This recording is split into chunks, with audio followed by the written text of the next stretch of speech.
নমস্কার বন্ধুরা, আজ আবার একটা সকালের টিফিন করার জন্য কিছু জিনিস নিয়ে এসেছি। কি করব সকালের টিফিন সেটাই দেখাবো।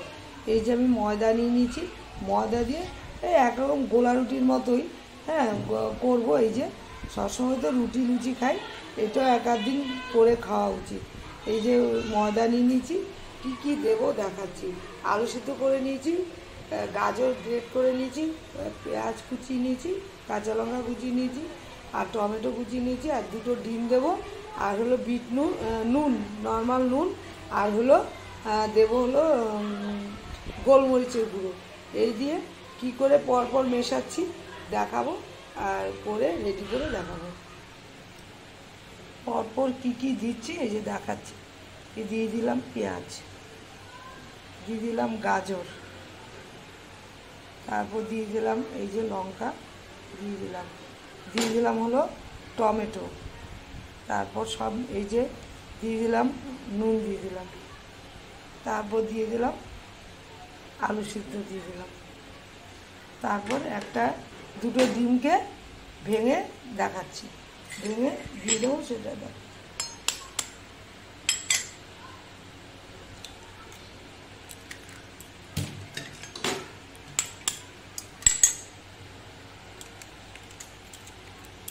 তারপর দিয়ে দেবো হলো গোলমরিচের গুঁড়ো দিয়ে দেবো, তারপর মিশিয়ে দেখাচ্ছি জল দিয়ে। এই যে দিয়ে দিচ্ছি জল।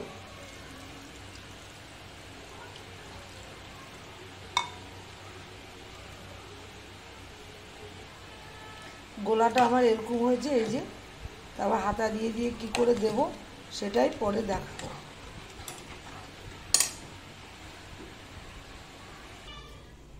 এই যে কি করে দিচ্ছি এইটা আমি দেখাচ্ছি।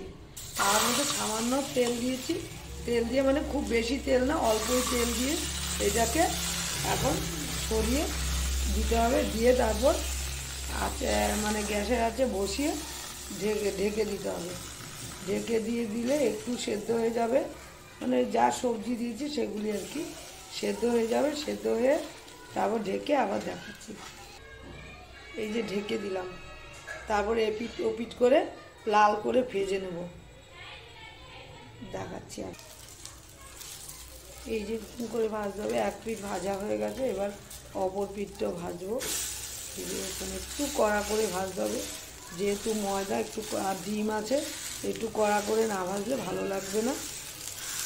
হ্যাঁ, আর এই যে আমার কয়েকটা ভাজা হয়ে গেছে, এই যে ভাজা হয়ে গেছে আমি সাজিয়ে রেখেছি।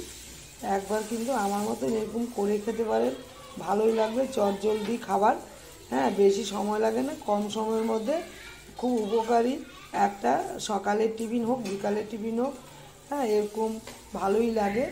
ভালো লাগলে আমার মতো একবার করে খেতে পারেন। ভালো লাগলে লাইক শেয়ার কমেন্ট করবেন, সাবস্ক্রাইব করতে একদিনই ভুলবেন না। সবাই ভালো থাকেন, সুস্থ থাকেন। আমিও ভালো থাকলে নতুন রান্না করে দেখাবো।